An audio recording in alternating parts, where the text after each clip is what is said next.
हाँ बेटा बच्चों देखिए, अब मैंने आपके लिए कुछ शब्द लिखे हैं, है ना। निम्न शब्दों का वाक्यों में प्रयोग करना है। वाक्यों में प्रयोग मतलब आपको इनसे सेंटेंस बनाना है, वाक्य बनाना है ना। जैसे हम कोई शब्द बोलते हैं, जैसे कंजूसी लिखा है तो कंजूस शब्द उस वाक्य में आना चाहिए, है ना। तो सबसे पहले मैं एक बच्चे से पूछता हूँ, नविष्ठा खड़ी जाओ बेटा, नविष्ठा कमी है, और कंजूस शब्द का वाक्य में प्रयोग करके बताओ। यहाँ बताओ। भिखू भाई बहुत कंजूस थे। भिखू भाई बहुत कंजूस थे। वेरी गुड, ताली बजाओ इसके लिए। भिखू भाई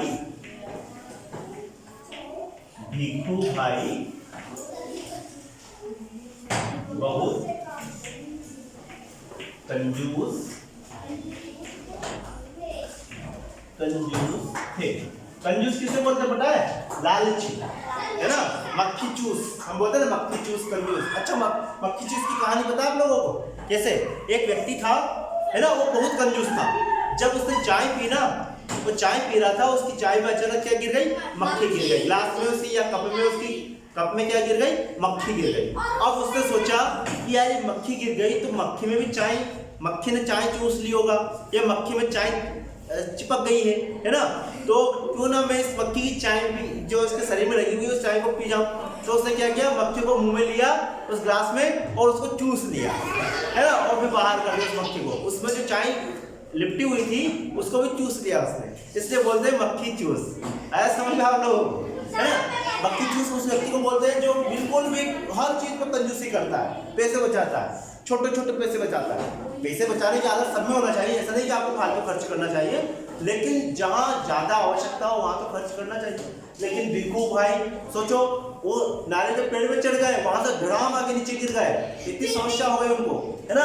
हो सकता है उनका पेड़ टूट जाता, लंगड़े हो जाते, या और शरीर का कुछ भाग टूट जाता, तो कितना पैसा खर्च हो जाता, और ज्यादा पैसा खर्च हो जाता। 2 रुपए के चक्कर में, 5 रुपए के चक्कर में उनका और ज्यादा 10,000, 15,000, 20,000 रुपए का खर्च हो सकता था। इसलिए इतना कंजूस भी नहीं होना चाहिए इंसान को। चलो ठीक है, अगला समस्या। समस्या आप बताओ बेटा, क्या नाम है आपका? कशिश। कशिश समस्या अपना वाक्य प्रयोग करके बताओ। रश्मि ने अपनी समस्या खुद हल कर ली। Very good. क्या समस्या हल कर ली? रश्मि का वर्क कंप्लीट नहीं था, है ना, उसके बाद तो समस्या थी, है ना। तो उसने किसी की कॉपी मांगी और कॉपी से अपना वर्क कंप्लीट करके अपनी समस्या को सॉल्व कर लिया। तो लिख सकते हैं यहाँ पे, रश्मि ने अपनी समस्या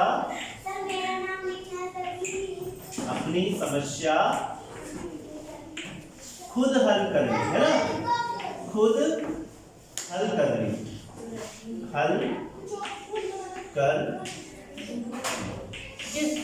अच्छी बात है ना, तुम्हारा नाम लिखा रहा है तो रश्मि। ओके, रश्मि अपनी समस्या खुद हल कर ली रश्मि ने। चलो आगे, हर्ष का वाक्य प्रयोग कौन बताएगा? जुनैद खान बताएगा। हर्ष बताओ बेटा। हमें पढ़ाई करने में कोई हर्ज नहीं है। हमें पढ़ाई करने में कोई हर्ज नहीं है। सबको तो है, मुझे नहीं है? अब पता नहीं इनको है नहीं है, इनसे पूछा तुमने क्या? हमें तो सबके लिए बोल दिया। यूं बोलो कि मुझे पढ़ाई करने में कोई हर्ज नहीं है, चाहे रात हो, चाहे दिन हो, चाहे दोपहर हो, चाहे शाम हो, कुछ भी हो, मुझे पढ़ाई करने में कोई हर्ज नहीं है ना। तो लिख सकते हैं हम, मुझे पढ़ने लिखने में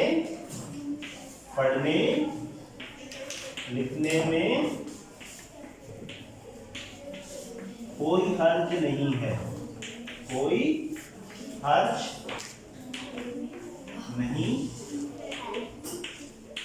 ठीक है।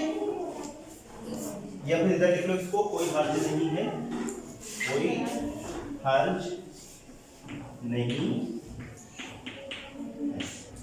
चलो मुफ्त का कौन बताएगा? आप बताओ बेटा। हाँ चलो। लोगों को हर चीज मुफ्त में चाहिए होती है। हाँ, तन्वी बोल रही है कि लोगों को हर चीज मुफ्त में चाहिए होती है ना। हमको कोई भी चीज मुफ्त में मिलती रहे तो हमको अच्छा लगता है ना। कोई हमसे उसके बदले पैसा लेता है तो कितना बुरा लगता है। हम चाहते हैं कि यार हमारे पैसे बच जाए, एक फ्री में मिल जाए, है ना। एक के बदले में दूसरी फ्री। हर माल आप किसी दुकान पे जाते हो, मेरी मम्मी ने ना एक शैम्पू खरीदा था, उसके साथ है ना छोटी बोतल है ना फ्री आई थी, हाँ मुफ्त आना, है ना, फ्री मतलब मुफ्त। ठीक है, तो क्या बोला बेटा आपने? लोगों को हर चीज मुफ्त में चाहिए, है ना। ओके, हम ऐसा लिख सकते हैं इसको, लोगों को हर चीज मुफ्त में चाहिए। हमको क्या मुफ्त में मिलता है? पानी मिलता है, पानी मुफ्त मिलता है ना, हवा मुफ्त मिलती है, ऑक्सीजन यानी कि। ठीक है, तो हम लिख सकते हैं इसको, हमें प्राकृतिक चीजें, प्राकृतिक मतलब बेटा जो प्रकृति देती है, जैसे हवा, पानी, है ना, और खाना भी हमको प्रकृति से मुफ्त मिलता है ना, नहीं मिलता है क्या? मिलता है। फल मुफ्त मिलते हैं, किसी आम के पेड़ के आप जा रहे हो जंगल में और आम का पेड़ है, तो क्या वो आम का पेड़ आपसे पैसा मांगेगा? नहीं मांगेगा, है ना। तो हमें प्राकृतिक चीजें मुफ्त ही मिलती है, मुफ्त में मिलती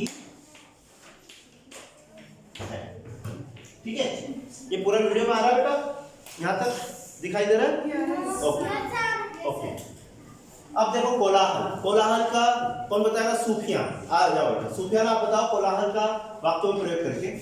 सब्जी मंडी में बहुत कोलाहल होता है।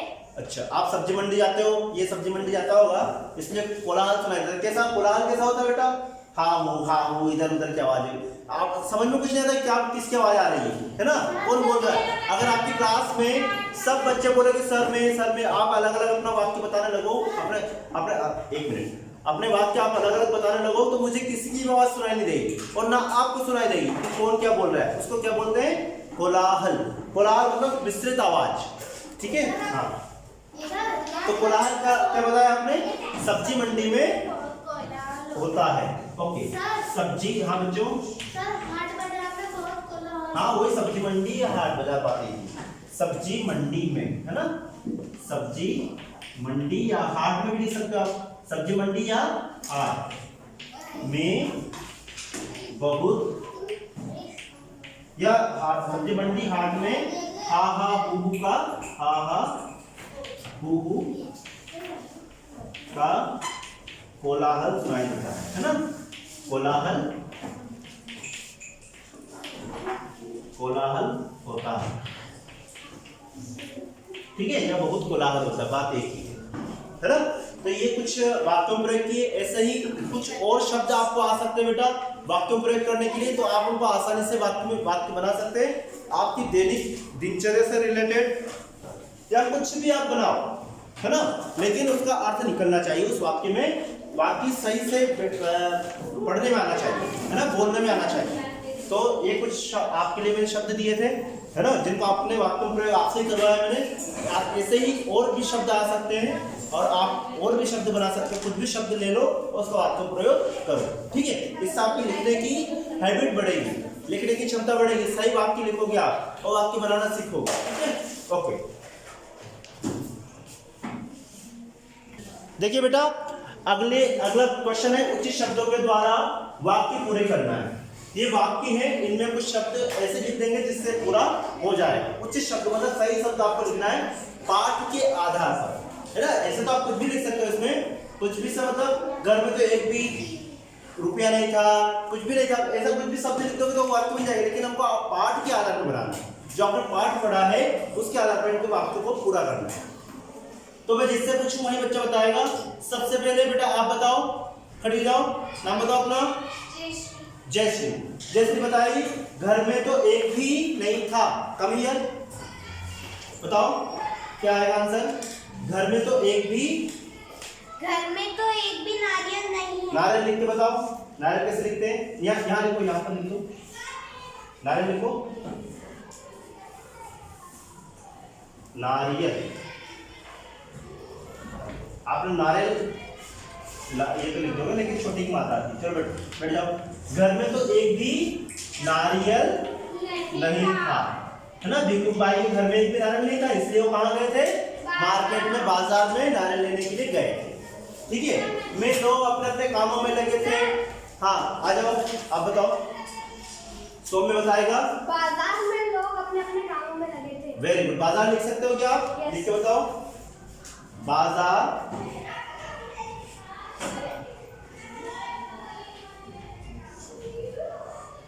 ये तो बाजार लिखा आपने, बाजार लिखा, बाजार लिखो, वेरी गुड। बाजार में लोग अपने अपने कामों में लगे थे, है ना। तो लिखो यहाँ पे बाजार में लोग अपने अपने कामों में लगे थे। अब मैं जिससे पूछूं वही बच्चा बताएगा। हाँ आ जाओ बेटा, क्या नाम है? कर्णिका। कर्णिका बताइए कि ऊंची ऊंची आवाजें गूंज रही थी। व्यापार क्या आएगा? व्यापारियों की आवाज, ऊंची ऊंची आवाजें गूंज रही थी। व्यापारी लिख के बताओ। व्यापारियों की ऊंची ऊंची आवाजें गूंज रही थी। कहां पर? बाजार में, है ना। बाजार में कौन होते हैं? व्यापारी होते हैं। सब्जी बाजी बेचने वाले को क्या बोलते हैं बेटा? व्यापारी, है ना। तो व्यापारियों की ऊंची ऊंची आवाजें गूंज रही थी। हाँ कैसी आवाजें गूंज रही थी? बट्टा, कांदा, गोभी, आलू, है ना, इस तरीके। वेरी गुड, शाबाश। व्यापारियों, व्यापारियों, है ना, व्यापारियों। ठीक है, वेरी गुड, बहुत अच्छा लिखा आपने, सही लिखा, बिल्कुल सही लिखा ना कर्णिका ने। ओके, तो व्यापारियों की ऊंची ऊंची आवाजें गूंज रही थी। ऊंची ऊंची आवाजें गूंज रही थी। ये ऊंची ऊंची लिखा है बेटा, ठीक है। ऊंची ऊंची आवाजें गूंज रही थी। 25 पैसे बचाने के ख्याल से ही उनमें आ गई हुई। जिससे पूछो वही बच्चा बताएगा। नहीं, अर्शान बताएगा। अर्शान आप बताओ बेटा। 25 पैसे बचाने के ख्याल से ही उनमें आ गई। क्या आ गई? बोलो बोलो। लालच। लालच नहीं, जान आ गई, है ना। 25 पैसे बचाने के ख्याल से ही उनमें क्या आ गई? जान आ गई। जान लिख के बताओ, किसे लिखते हैं?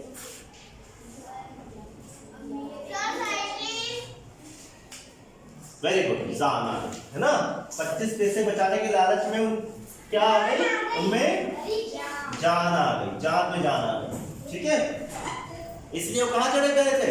कहाँ चढ़े गए थे? पेड़ के ऊपर चढ़ गए थे भिक्खू भाई, है ना। जबकि वो लकड़ी के सहारे, लाठी के सहारे चलते थे, लेकिन फिर भी 25 पैसे बचाने के चक्कर में इतने कंजूस थे वो कि उनके पैरों में जान आ गई। उसने सोच लिया कि मैं नारियल के पेड़ के ऊपर चढ़ जाऊं, और चढ़ भी गए, है ना। नारियल के पेड़ के ऊपर चढ़ भी गए थे। मेरी बेकार हो गई। मैं जिससे पूछूं वही बच्चा बताएगा। नहीं नहीं नहीं, नहीं। ये बताए भविष्य। भविष्य आप बताओ बेटा, वही से बताओ, वही वही जोर से बोलो। मेरी बेकार हो गई। क्या हो गई? मेरी मेहनत बेकार हो गई। मेरी मेहनत बेकार हो गई। तो मेरी मेहनत, देखो यहाँ पर, मेरी मेहनत बेकार हो गई। भिक्खू भाई का सिर गया। तुम बताओ बेटा। हाँ क्या क्या आएगा? भिक्खू भाई का सिर, तुम बताओ। फूट गया या चकरा गया? हमारे पुस्तक में क्या हुआ बेटा? पाठ में चकरा गया या फूट गया? चकरा गया है। भिक्खू भाई का सिर चकरा गया। भिक्खू भाई का सिर चकरा गया। चकरा गया मतलब चक्कर आ गया उसके सिर को ना, चकरा गया, ठीक है। तो घर में ये सारी चीजें बेटा, घर में तो एक भी नारियल नहीं था। दूसरा, बाजार में लोग अपने अपने कामों में लगे थे। व्यापारियों की ऊंची ऊंची आवाजें गूंज रही थी। 25 पैसे बचाने के ख्याल से उनमें जान आ गई। मेरी मेहनत बेकार हो गई। भिक्खू भाई का सिर चकरा गया। ये वाक्य थे, इनको हमने पूरे कर दिए। इनको आपको अपनी नोटबुक में लिखना है। और आप अगर आप पाठ अच्छे से पढ़ो ना, तो वैसे आपको याद करने की जरूरत ही नहीं है, इनको पढ़ने की जरूरत नहीं, वैसे ही आपको ऑटोमेटिकली आ जाते हैं, ध्यान में आ जाते हैं ना।